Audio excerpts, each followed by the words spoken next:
So it's not like we spent less time on Instagram and Facebook and Snapchat and TikTok and Clubhouse and all that in 2020 with everything that was going on. And going into 2021, I'm really trying to be more cautious and aware of what I post, why I post what I do, and how it makes me feel, I think. So that's kind of what I want to talk about today. So if you're kind of feeling some type of way about posting, or you want to post but you don't feel like what you have to share is good enough, this video is for you. I'm going to start by sharing a little bit about myself. My name is Matilda. I am a dancer. I have a blog, so I write a lot.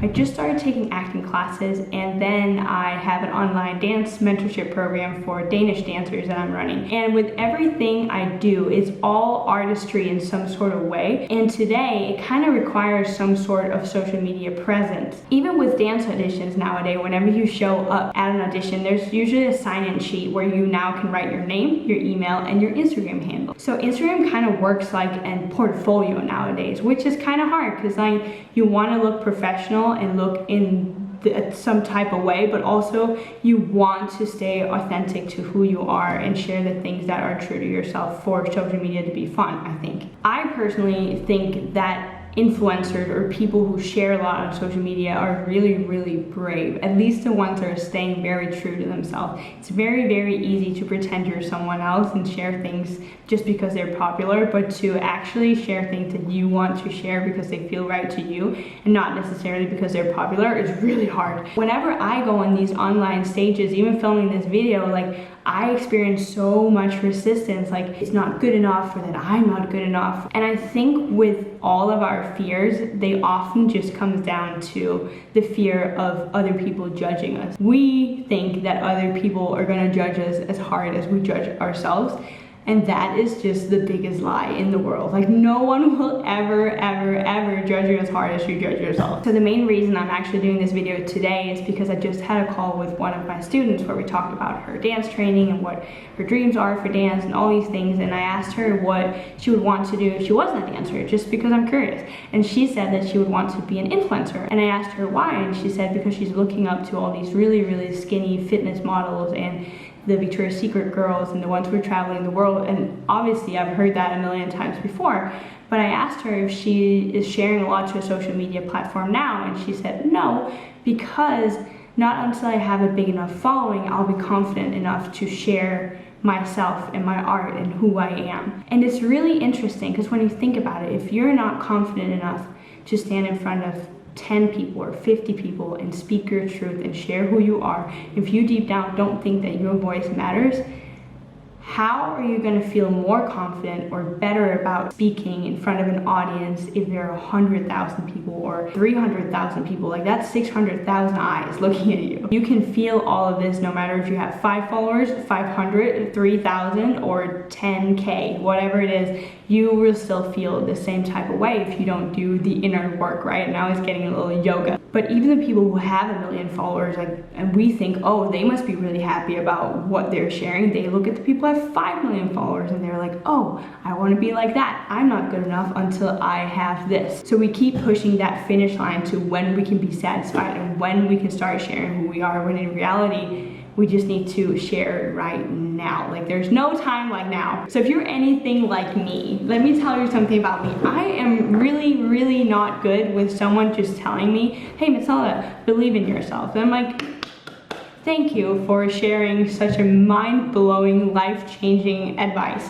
If I knew how to believe in myself, I fucking would. Like, I swear I would, but I don't. So for me, I always like people who are giving me like tools or like try to do this in order to be more confident. Okay, so a lot of these tips and tricks are going to be pretty random, but it's just what's on top of my head and what has helped me. Let's start with Instagram stories. If you want to get better or more comfortable with making Instagram stories where you're actually talking to a camera, that can be scary. A way you can kind of practice it is just by literally filming yourself or talking to yourself or making memos and listen back to it to get comfortable with sitting and talking to a camera. And I think too, the more comfortable you get in front of a camera, the more authentic you also sound whenever you're talking. I really love this product and everyone have a good day. You know what I mean? So like no one wants that and you don't want that either, right? You want to be able to talk freely and share share who you are instead of the staged version of you that's scared, right? The next thing is that once you've posted your Instagram story, do not go back and watch it 300 times. You can go back and watch it once or twice just to check that the order of your videos are right, because sometimes if you have bad Wi-Fi, it messes it up and then the video doesn't make any sense. But in general, don't go back and watch. If you watch any video back to back to back to back to back to back to back, you'll cringe no matter what video that is. That's self-sabotage, don't do it. Here's a huge one that I think is very important. Do not look at who's watching your stories. I did this a lot, and then I was like, Matilda, why do you want to know? Why do you want to know? Just assume that everyone who's following you is watching your stories. Going back and be like, oh my God, he watched it, he didn't say anything, or my friend from high school, she didn't say I look pretty, like what's wrong, like all these things. Like, you don't know what people are doing, and stop assuming things. That's just you overthinking, and you need to stop that. Shut it down.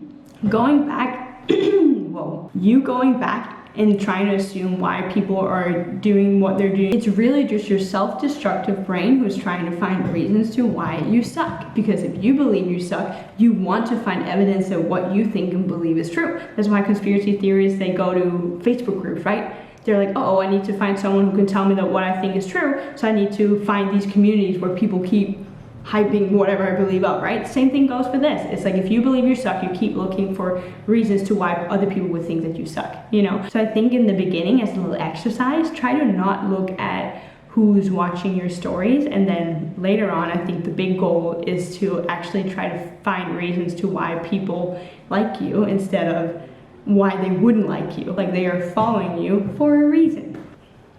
Next little hack: if you feel some type of way about certain people watching your things, you are allowed to block them from your stories. On Instagram, you can easily just block them from your stories. I've done that so many times. Once, when I was like mentally not okay, I blocked 253 people manually. Like, that was not okay, because I felt so insecure about promoting what I was promoting. So don't do that. But maybe if they're just a couple of people who you don't feel is very supportive, or who've said unsupportive things, like, it's okay to block them. Like, who cares? They can't see it anyway. And it's so funny because I've listened to so many podcasts about self-promotion and all that, and a lot of them are always saying, like, you should promote to your friends and family first because that's more safe. And I'm like, are you kidding me? To me, it's way more scary what people I know, people I went to school with, who's like literally watching everything but never liking anything, never commenting anything. Like, those people are terrifying. Who's not terrifying to me is people who I don't know. Like, that I can promote to, but this over here. But if you feel some type of way about certain people, or someone who bullied you, and you just don't want them to watch your stuff, but it's okay that they follow you, and you can easily block them from your story. The goal in the future is to have 0 people blocked, and don't give up. But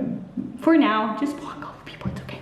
Before I recorded this, I tried to just make a little list of bullets, like what I want to talk about in this video, for it not to take like 12 hours for me to record. And one of the things I wrote down is, lying is stressful. So you know when you lie, of course you don't, you've never lied, it's just me. If you lied before, and then someone says something, so you have to make up a new lie to cover for the lie, and then you have to remember the first lie, and it's just, it gets stressful. Same goes with social media. So if you're lying and pretending you're someone you're not, there'll be more pressure, it'll be more stressful, because you have to constantly think about this character that I'm creating. Like, how can I make people believe in that instead of just being yourself? The more everyone is lying, the more pressure you're putting on each other. Another advice I think is very helpful is that it all comes down to acting your way into being confident.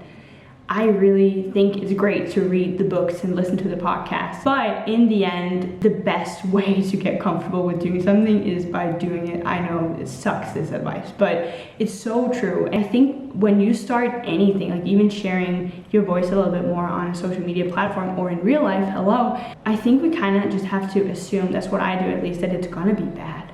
Or at least it's gonna get better. And there is that quote where they're like, your first book, your first podcast, your first blog post, your first song, your first choreography is all gonna be trash. But you can't make your 900th choreography until you've made your first, right? And then there's another quote, sorry, it's not a quote block, but it's important, okay? I'm not gonna quote this right. Fearless is not feeling fear, but it's feeling the fear and doing it anyway. It kind of goes like that, I think, but it's so true. I think my best example for my own life is auditioning in LA. Like the first couple auditions, I was terrified. And you know, when you go to your 10th audition, it's still scary, and I don't think I'll ever not get nervous, but like when you reach a point where you're at your 110th audition, you go in there and you still get nervous, but you also have some sort of confidence that you can handle it. You've seen what the worst case scenarios are, and that is that you forget the choreography or they don't pick you, and so what? I have a really hard time believing that you can convince yourself that your voice matters in this world if you don't use it. So I think the best way to become more confident is by actually using your voice. So if you're super passionate about knitting, you'll feel not very good about sharing your knitting things in the very beginning. Sorry, I don't know a lot about knitting, but eventually, and maybe you'll lose a couple of followers, or maybe people will say weird things, but you don't want to attract those people anyway. So I think whenever you share your post number 2000 about knitting, you finally feel very confident because you're attracting the people that want to see your knitting journey, that are inspired by your knitting journey, and who value your voice, you know? And we're not for everyone, luckily, because imagine if we all wanted the same boyfriend, right? And I know a lot of people will probably roll their eyes because, like, come on, it's social media, but it will show up in so many other ways. Like, if you're insecure about how you look on social media, like, I don't think that would be the only place where that shows up, right? Then maybe you don't raise your hand in school when you know the answer, or maybe you don't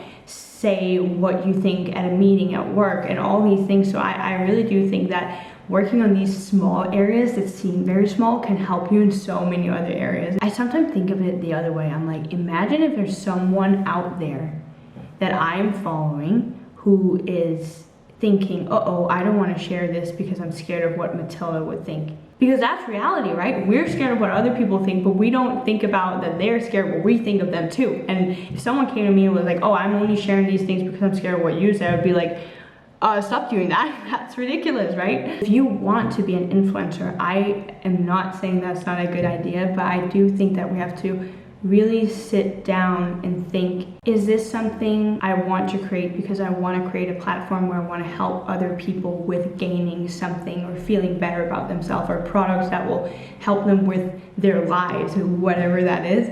Or am I creating this platform because I want a lot of people to constantly tell me that I am cool and awesome and giving me a lot of likes? And instead of constantly looking for that feedback from other people to reassure you that you're good enough, try to look inward and find it in yourself. I know, but it's important. It really is. And I think for me, the way that I got more confident with sharing what I want to share, and even sharing this video, that's scary to me, big step for me, is that I share things that are authentic to me. So what I'm talking about now, my insecurities and being vulnerable in regards to social media and talking about these things, is so important to me that I actually don't really care how people will receive it. You know what I mean? Like, I would love if you love it, but it feels better. It feels better in my heart, and everything doesn't have to be Gandhi quotes and Taylor Swift quotes that I quoted today. But I do think it's important to think about your message if you are struggling with your self-confidence already, because I don't think it'll help you to constantly try to get validation from strangers on the internet, you know? But anyway, I feel like I want to end this video by saying that now that we're talking so much about social media presence and influencers and influencing, we have to remember that we're all influencers. Like, you have the opportunity to have such a big impact on your family, on your friends, and people around you, strangers in the street, every single day. And I think that's very important to acknowledge. And the best way to have a positive impact starts with being yourself and realizing that who you are is good enough. But we have to overcome that fear of being judged by others. And I think the best way to do it is by sharing your art and who you are and what you're passionate about, and talk about what you want to talk about. Because every single time you do that, it kind of unlocks a little bit in you that will get you even closer to self-expression. And I really do think that's something that we all truly want. We want to be fully able to express ourselves. Something that's truly tragic is someone passing away who didn't tap into their full form of self-expression because they're so scared of what other people think. So if you didn't really have any New Year's resolutions for 2021, me neither, but I think a great one would be to tap a little bit more into who you truly are and sharing that voice with others. So this actually ended up being a pretty long video, but if you watched it and you made it till here and you liked it, feel free to subscribe to my channel or like this video. If you have anything else you ever want to talk about or want me to talk about, let me know.